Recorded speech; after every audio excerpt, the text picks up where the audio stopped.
So this brother right here, his name is CoryxKenshin, Yep. and I my used to my watch son, his Cuphead gameplay. yeah, well, my son likes his videos. My son, he does this stuff, and I'll watch him with him. I'll watch these videos with him sometime too. He does these videos. He has like a segment called like Super Scary Sundays or something like that. Mm-hmm. Yeah, where he played where on Sundays he's like exclusively plays like only like scary games that his subscribers send to him. Like they recommend, hey, play this, so he'll play it and whatever, right? And he released this video recently that Rob sent me, and I watched it. It was very interesting, and it's titled YouTube Racism and Favoritism. And mind you, and he's gonna say it in the video as we're playing it. But when you watch his videos, he's clearly not the guy that's like looking to play, you can say, the race card. You get what I'm saying? Yeah, he's one of those racism doesn't exist brothers. Yeah. Oh, he's all that. He just seems like it to me. You know, Yeah, that's what I'm saying. That's the vibe that I got. That's the exactly. That's always the vibe that I had from him as well. I always had that vibe from him. He had that racism doesn't exist, all lives matter vibe. And I'm not trying to disparage. I'm just saying This is how that was the vibe that I originally got from him. It's not a knock on what he does. Like he's great at what he does. Like I said, me and my son got 11 million subscribers. Yeah, I think he got 14 million subscribers actually. Oh, 14 million? Yeah. And like I said, me and my son watch his video. So I'm not trying to get on him by saying that, but we're just establishing that's the vibe that like Rob got from him. That's always the vibe that I had got from him as well. So it's like, okay, whatever. So I was real shocked when he put this video out. And you can see that as I play the video, this is something that he actually he's been fighting back for a long time. You know what I mean? Like, because he didn't want to be the guy playing the race card, but at a certain point, the world proves itself to be correct, And what people got to understand is that if you're dealing with something like that, it's not you that's the guy that's playing the race card. Mm-hmm. You know what I'm saying? You're defending yourself from the race card being played against you. Exactly. So let me play this. Real quick. Let me add this to the stream. And like I said, this is 14 minutes. You feel me? But I will blow through relatively quick because as far as my commentary on it, it would really come towards at the end of the video. So let's go ahead and get into this. Try my best to articulate this video as thoroughly, as plainly, as eloquently as possible. I don't want there to be any lost context. I don't want to just look like I'm coming out of nowhere having a temper tantrum because these things are happening. The allegations I am levying towards YouTube are extremely serious, and I'm taking this video extremely seriously. YouTube, you guys either play favorites, you are racist, or it's a mix of the two. These are the three options, YouTube. Which one is it? Here's my proof. I've been doing YouTube a long time, okay? I never want to be that guy, oh, it's because I'm black. Oh, these issues are happening because I'm black. There have been certain situations that I looked at kind of funny. I said, it could be because of that, but nah, I'm not trying to press that. I don't want to build that narrative around my YouTube channel. Can you pause it for a second? Yeah. I can no longer let it slide. This is the situation. Okay, go ahead. Here goes my question, and I just want to ask you this. What he just said, quote, I don't want to be that guy. I don't understand that, because if you're doing your thing and everything is going fine, and then you notice that you're being treated differently than other content creators like every single black YouTuber is, what is it that you're trying to avoid by, quote, not being that guy? See, like, this guy has a lot of fans, and there's a lot of people that like him, and like I like his videos, but like with everything, I like his videos a lot too. Yeah, but like with everything, there's a critique, and my thing is you cannot see, like, to me, that's being irresponsible. If there's no issue that you are dealing with that you're affected by, and you feel that it's not racism, in my opinion, like, that's fine. But for you to ignore it and ignore it and ignore it, look at this, you ignored it, you ignored it, you ignored it, and now it affected you. And see, this is that whole thing. Conservatives do this, especially Candace Owens. She won a lawsuit based on racism from a Connecticut school system for about $37,000. Racism only exists when it affects you. No, it affects all of us. I don't know if you guys are familiar with Seiji Hito, but he's dealing with something a lot worse than this. This is the second time he had a channel that had close to 95,000 subscribers, close to 100,000. You know what I'm saying? Seiji Hito?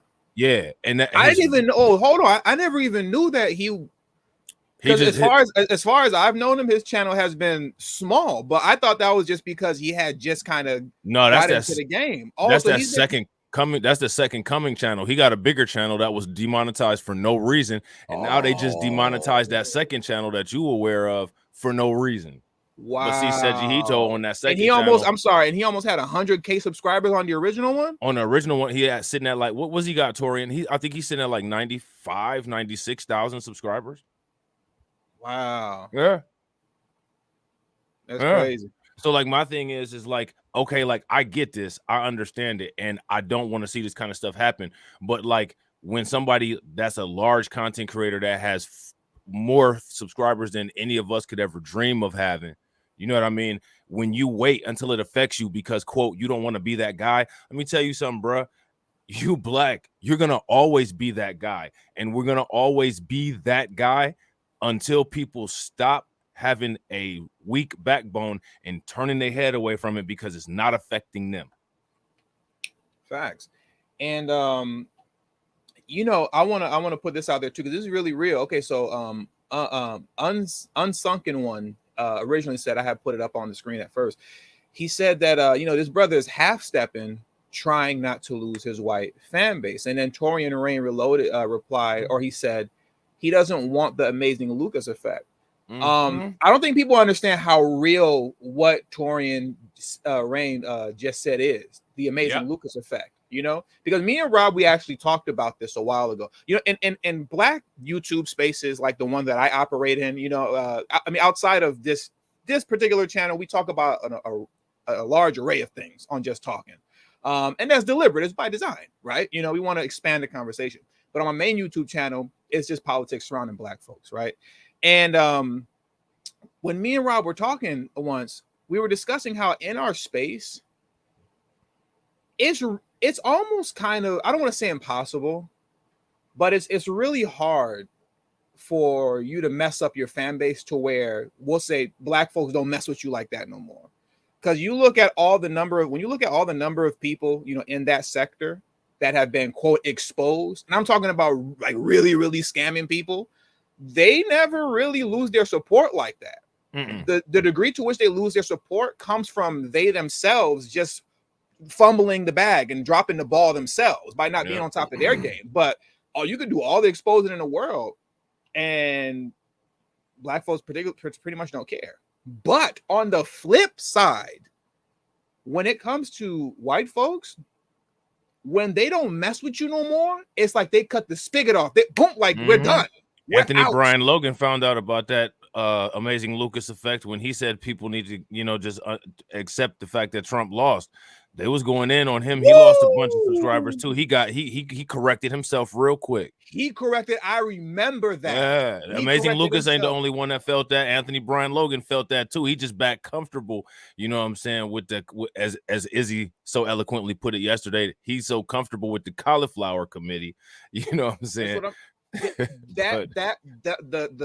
white side of your audience, like Rob and me are talking about, they will cut you off if you've been exposed, or if you expose yourself too much, you just talking a little bit too much, or you say something that they don't really like, boom, they out. Like I remember what happened with Anthony Brian Logan when he said, y'all need to accept the fact that Trump lost.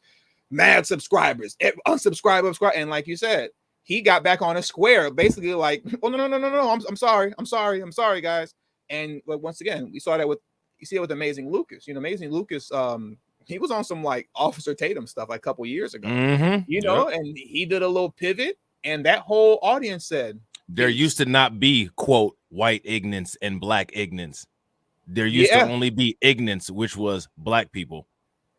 Yeah, you know, but he's changed quite a bit. He's changed quite a bit and lost all his subscribers with it. I mean, his numbers are still kind of up there, but they don't mess with him no more. His views that he gets on his videos don't reflect the subscriber count. So, you know, so coming back to, you know, our brother here, he's just trying to keep the business together, essentially. You know what I mean? In short, you know what I mean? He's trying to keep the money flow coming, try to keep the streams, try to keep the revenue coming. Well, don't sound too woke. Don't sound too woke and go broke. Yeah, you don't want to sound too woke and go broke, you know? And that doesn't necessarily mean that this brother doesn't know what's going on, doesn't know what time it is, whatever. He from just a little bit that we've listened to in the beginning, I feel like if you talk to him like off the record and you just chopping it up with him, he knows what time it is. You get what I'm saying? But once that camera comes on, it's like, okay, I can't go too woke or I'm gonna go broke. You know what I mean? And that's what he was trying not to do. He doesn't want to seem like that. But let me go ahead and play some more of this video. August 18th, I uploaded the mortuary assistant. A lot of you would know it got age restricted because the following video I did, I let you guys know it got age restricted. YouTube didn't tell me why. I saw that all these other YouTubers were playing the mortuary assistant and only my video seemed to be age restricted. And I looked for like an hour, 2 hours. I was scrolling all different types of people's video. No one else's was age restricted. So I appealed the restriction. Hey guys, I'm not sure why mine got age restricted. Could you look into this? Appeal rejected. They doubled down. The policy team said, no, Cory, your video is restricted for good reason. We're not going to tell you why, but it's restricted. That's our final decision. I said, okay. I get with my YouTube rep. I send him an email. Hey, could you look at this? This is some weird stuff going on. Only my video got age restricted. My YouTube rep, who isn't on the policy team, he looked at my video and he said, hey, it could possibly be this part at the end where the woman was battling some depression, and I'm just gonna leave it there, lest this video also get age restricted just because I'm talking about it. So I looked at that part. The first thing I did was try to find other YouTubers who had that part, or at least a part similar. Now, Markiplier, I don't know if you'll ever see this, but I just want you to know I have a lot of respect for you, and I didn't mean to drag you into the middle of this. Your channel just happens to be a great reference point because A, you're a really big YouTuber, and B, you're not black. So I can look at your channel, and then I can look at my channel or look at anyone else's channel and make sure that the things and the games that you play, that they're enforcing the rules equally to everybody. So I just wanted to highlight this as well, you know? And like I said, I like this guy, and I'm still going to watch his videos with my son and stuff like that. I'm not trying to like dump on him super hard or anything like that, but I just wanted to point that out as well. Is like, if you listen to what he's saying, he's being very apologetic for dragging this. I think he's a white guy. He's dragging this white YouTuber that's bigger than him, like into, you could say, his mess. You know, that whole segment that you just watched right there is just him kind of being apologetic, like, hey, you know, you do good stuff, but you know, you're just great for contrast and whatever. And like kind of like Tarab was saying, like, I don't even think being all that apologetic is necessary, because right is right and wrong is wrong, based off of what you're going to hear him say next in the next coming up minutes. So there's nothing to be apologetic about. Right is right and wrong is wrong. And that's what you're going to see as he continues talking, you know? This is when you had that father moment. Son, come over here. Have a seat. What you're experiencing, it's called I'm White and I Say So. Be home before 10 o'clock. Oh, okay. So Torian said he's half white, half Korean. Okay. Yeah, because he's going to show the picture of the guy that he's talking about, and he looks mixed. So, and see the Markipliers. Oh, my bad. What? No, you good. I was just gonna say, and see, like the thing is too, is like it's actually, I'm not trying to be funny, but this is heartbreaking watching this, because the general confusion of him scrolling through all those white YouTubers, he's like, I don't know what's going on. I have no idea what's going on. Like, it's just I can't figure out what it is. Look in the mirror, bruh. Turn that front facing camera right in front of you and look at your face. That's what it is. But you've been denying that. YouTube never denied it. You're denying it. The things and the games that you play, that they're enforcing the rules equally to everybody. So I go to Markiplier's mortuary assistant part 3, and he had the same situation going on, and his video wasn't age restricted. So I send the video to my YouTube rep. I say, hey, Markiplier has this situation in his video, but his isn't age restricted. Could you send that to the policy team and see what they say about that? He said, wow, Corey, that's some astute detective work. Let me send this to them and see what they say. What do you think happened after that? I'll give you a second. They came back and they removed my age restriction. They took it off after they already rejected my appeal. I sent them the clip of Markiplier's video that has the same thing, and they removed it. Now, my YouTube rep, he was excited. He was, oh, great, this is awesome. Look, Corey, they took the age restriction off. I said, why? I expected them to triple down and give Markiplier an age restriction too. Can I say but something? But they looked at Mark's video. Yeah, go ahead. So this is something that content creators understand, but people in the comment section may not. So like, I just wanted to just like throw this in there. So he keeps talking about a YouTube rep. Getting a YouTube rep is not something that we all have. Some of us may never get a YouTube rep. It requires 100,000 subscribers to get a YouTube rep. And even then, you still got to get in line. Pay very close attention to your favorite Black political commentary people, your favorite Black YouTubers, and then pay very close attention to how your favorite white YouTubers casually are comfortably sitting at millions of subscribers, while most of us are barely either hitting 10,000 or 50,000. And we get, I mean, look at the engagement in here. You know what I mean? Just pay very close attention to that. That's why I tell people, please make sure you engage, pay very close attention, smash the like button, share the videos out, and just pay very close attention. You'll see a video like what we're doing, you know, a good amount of engagement and people in the live stream, lots of likes, and then you'll look at somebody else that has a face that's aesthetically pleasing to other people and artificial intelligence. They'll have less likes and about 10,000 views. Pay very close attention to that. And he's actually gonna, like, as we play this video on and on, he's gonna actually get into this as well. I said, why? I expected them to triple down and give Markiplier an age restriction too.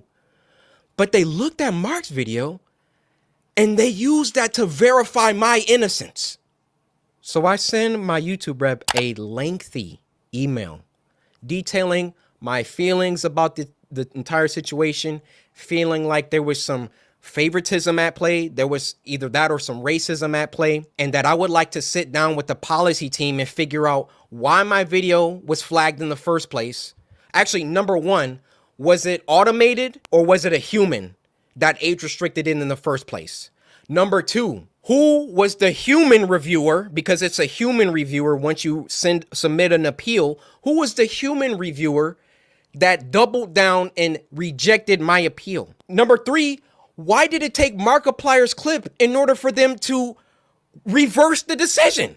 My YouTube rep gets back with me. He wants to hop on a call. We get on the phone for about 10, 15 minutes, and I tell him, I've been feeling like this for a long time. I've been feeling like every single time that I come back to YouTube, I'm #1 trending for a few days, and then they find some arbitrary issue. They nitpick and they try and find something that they can incriminate me for and try to push me down. You don't believe me? What happened the last time I came back and I was #1 trending for like a week? They copyright struck me for a video that was in 2019 or something like that. Why don't these issues ever crop up when I'm not uploading? I mean, I'm not on YouTube like 9 months out of the year. I just want to take a moment because he said that. I want you guys to understand how successful he actually is doing this. 9 months out of the year. I didn't even realize that until he had said it when I listened to this yesterday. 9 months out of the year, he's not even on YouTube. Okay, this brother's only uploading like 3 to 4 months maybe out of the year, and he's that dominant in YouTube. He gets that much views. You know, he's that large of a following that he only needs to be here for about 3, maybe 4 months out of the year. Mm-hmm. And he says, all right, I made my bread. I'm out. Let me go do some other stuff right now.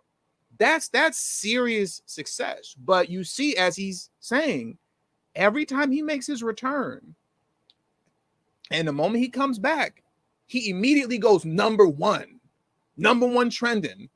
All of a sudden, copyright strike, you know?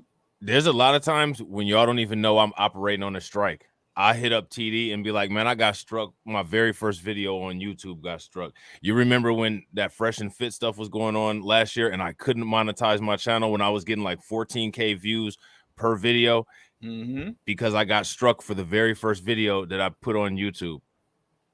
Anytime things are starting to do a little bit better on my YouTube channel, they slow my growth down by getting a strike. But here's the thing. Nobody cares. Nobody cares. Just like how nobody cares about when it happens to me, which is why I tend to not say anything about it. This guy here has what TD said, 14 million subscribers. Nobody cares. Yep. And it is what it is.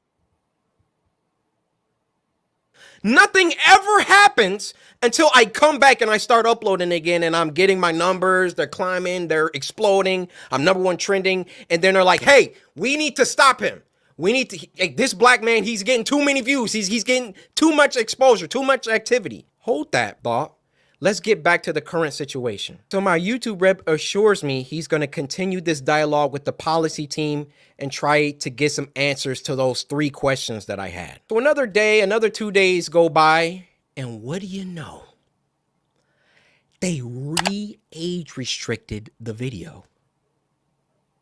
They re-age restricted the video. I say, no way did they do that.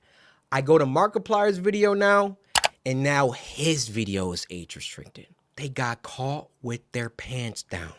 They got called out, and then they had to go back and say, oh, whoa. Okay, we see the narrative that he's kind of pushing here. We need to take some steps back. We need to just age restrict them both and be done with it. You thought that I wasn't going to like talk about this, make a video about it? You realize how bad this looks for you, YouTube. You realize how unfair this comes across. I, in all my years, have never seen a video get age restricted, de-age restricted, and then age restricted again. Have any of you ever seen that happen before? They saw that I saw that there was some unfair stuff going on. So then they tried to appease me by de-age restricting the video. I say, wait, why are you doing that? Because I sent Markiplier's clip. And then they say, oh, okay, well, let's just age restrict them both. Why is my channel so much more heavily scrutinized than my peers?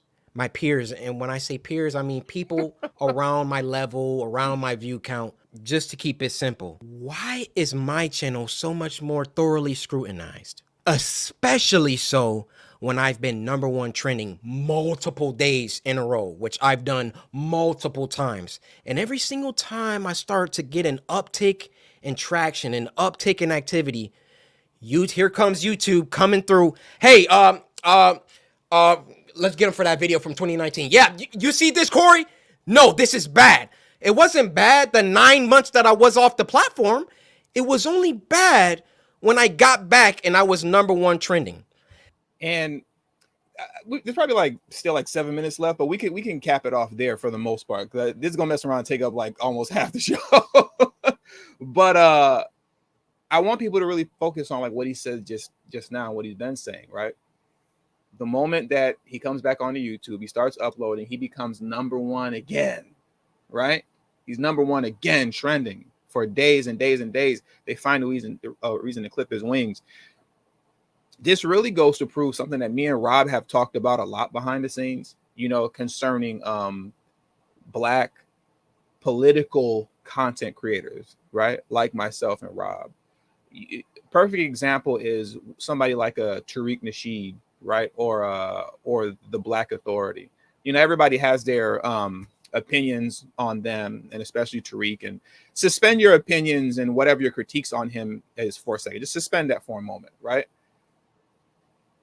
The kind of numbers that Tariq puts up regularly, especially when you're talking about it's a contentious political season, you get what I'm saying, a presidential election year, whatever, then his numbers are super crazy. But on top of that, aside from that, his numbers are just solid overall. And Tariq has been popular on YouTube for a long time now. and other content creators that are way bigger than him, like Tim Pool. We're talking about people that have like 2 million subscribers.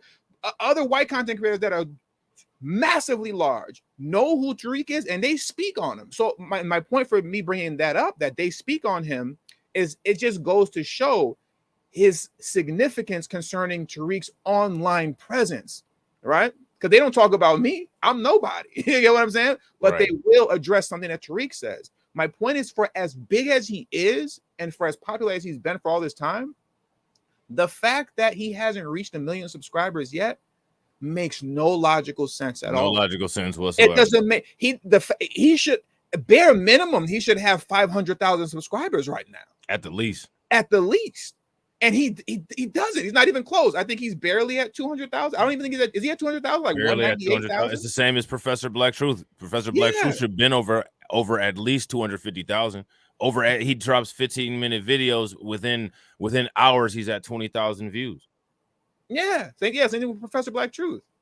He'll drop a video. Professor Black Truth will drop a video, and within like 5-6 hours, it's already at 20K. Yeah. I don't think you guys understand, like, because you'd have to be a YouTuber to understand. You don't understand like how insane that is, especially when they give you the format for the algorithm and targets that you're supposed to hit, and you literally see yourself surpassing. Like, I tell TD about this all the time, not to like talk about my channel. I've showed you guys my analytics.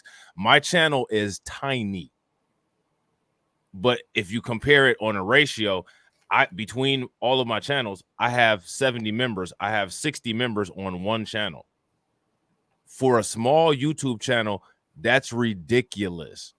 And you guys can see now that they've unhidden all the subscriber numbers, my subscribers never grow. I never get more subscribers, never new subscribers. I'll look at my analytics. It'll show where my video has been seen by 500 old viewers, which is a purple line, and YouTube has exposed it to 1 new viewer. How's my channel supposed to grow? Yeah, especially when all your analytics are showing that everything's on the up and up.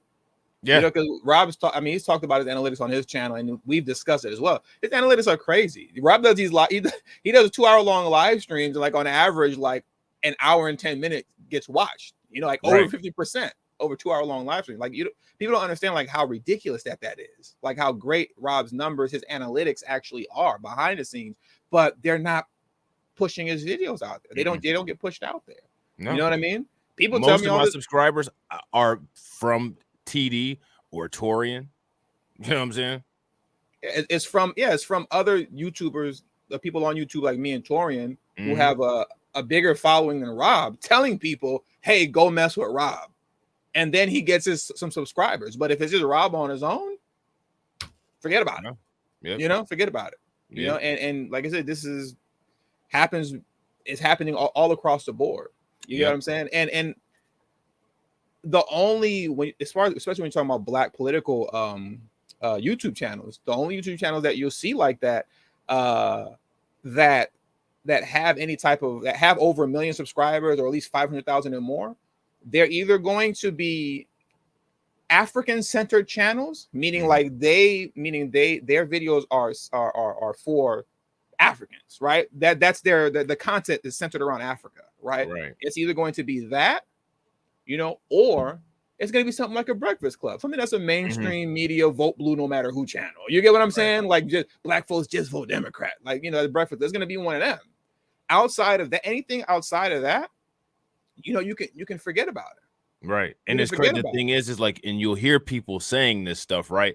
Like I said, like Seiji Hito, he just posted up a community post and he did a video. Oh, I'm sorry. And or if you're an Officer Tatum, because if you're congratulations on 2 million. Yeah. If you're a black person that, you know, is a white apologist, you know, and you just get you just can't call out racism on no level at all ever, like, or you always find a way to justify it, then you'll be the black guy with 1 million subscribers. You know, if you're a white apologist for racism, you'll be a black guy with 1 million subscribers. But then outside of that, you could forget about it. You know, well, the thing is that what people need to understand is that this is real. I remember when Torian was having some issues with his channel, like, and I've watched Torian for a long time. I first came in contact with him about some research that I was doing for a video, been watching it ever since. And there was a period of time where his numbers were slowing, and it wasn't because of a change in the quality of the content.